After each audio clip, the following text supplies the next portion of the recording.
Abdul Sattar Edhi was a man who redefined what it means to serve humanity. In a world obsessed with wealth, power, and fame, he stood apart. A rare soul who dedicated every moment of his life to others, expecting nothing in return. He was not just a man. He was the living embodiment of compassion. Born on 1st January 1928 in Bantwa, Gujarat, British India, Edhi's life was shaped by struggle. Yet, amidst hardship, there was a light. His mother. Every day, she gave him 2 coins, one for himself and one to help someone in need. It was a simple act, but it planted a profound idea in his heart. The more you give, the richer you become. At 19, his world changed forever.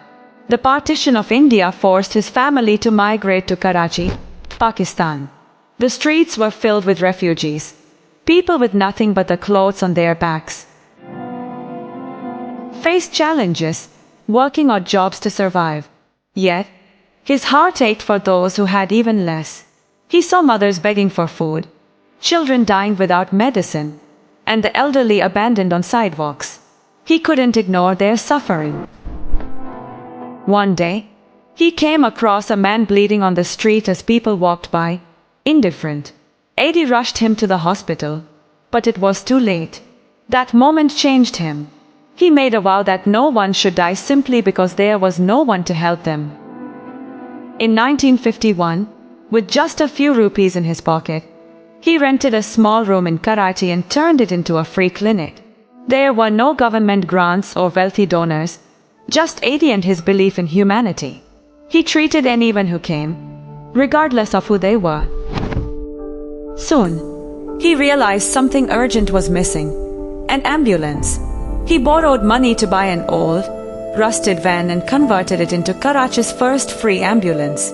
Day and night, he drove it himself, helping accident victims, delivering babies, and transporting the dead to their final resting place.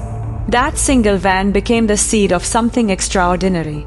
Over the years, that one van grew into the largest ambulance service in Pakistan, with over 1,800 ambulances today. Each one is a lifeline, a symbol of hope for those in need. But Edhi's vision didn't stop there. He noticed abandoned babies left to die because their parents couldn't care for them. He placed cradles outside his centers with a simple message: don't abandon your child. Leave them here. We will care for them. Each cradle told a story of heartbreak, but also of hope. Edhi treated every baby like his own, whispering, "You are not alone. You are loved." He built orphanages, giving these children a chance at dignity and a future. He created homes for the elderly who had been forgotten, providing them comfort and respect in their final days. He even established morgues to give the unclaimed dead a proper burial. His kindness knew no boundaries, not even between humans and animals. Whether it was a stray dog or a wounded bird, Edhi made sure every living being was cared for. His tireless work earned him recognition around the world. In 1986, he received the Damon Magsaysay Award for Public Service.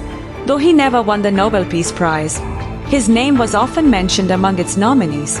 Yet, despite global fame, Edhi remained profoundly humble.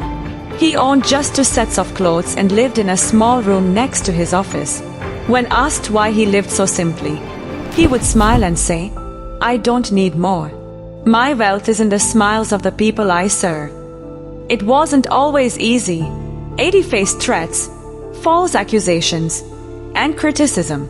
Some religious leaders even condemned him, calling his work un-Islamic. They criticized his cradles for abandoned babies and his decision to donate his corneas after death. But he remained undeterred. "The suffering of others is my strength," he would say. "When I see pain, I cannot turn away."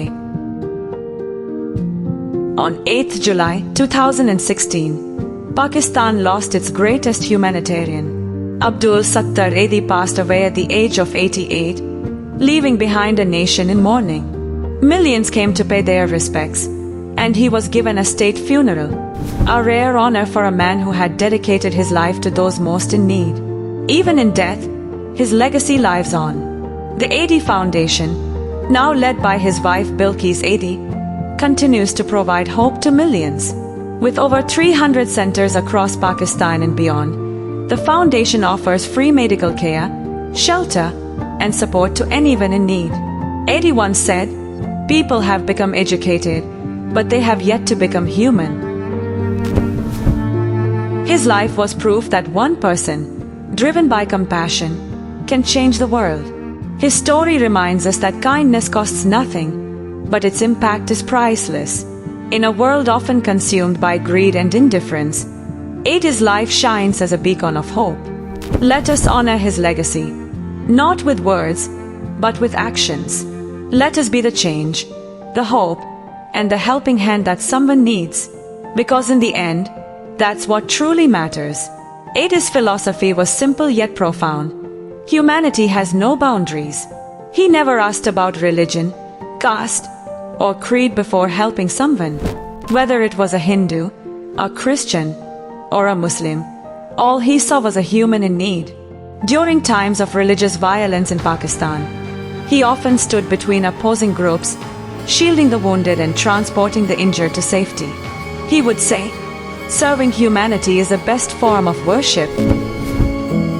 A belief that transcended all barriers and united people under the banner of compassion. One of Edhi's most remarkable qualities was his ability to inspire. His work attracted thousands of volunteers who joined his mission to make the world a better place. Doctors, paramedics, drivers, and ordinary citizens, everyone found a purpose under his leadership. He didn't just build an organization. He created a movement that continues to grow, proving that even the smallest acts of kindness can spark a chain reaction of goodness. His legacy is not just the infrastructure he built, but the values he instilled in millions. Edhi's life serves as a powerful reminder that we don't need wealth or resources to make a difference, just the willingness to care. His story challenges us to look within ourselves and ask, what am I doing to help others? Because in the end, as Edhi taught us, the measure of a life well lived is not in what we take, but in what we give.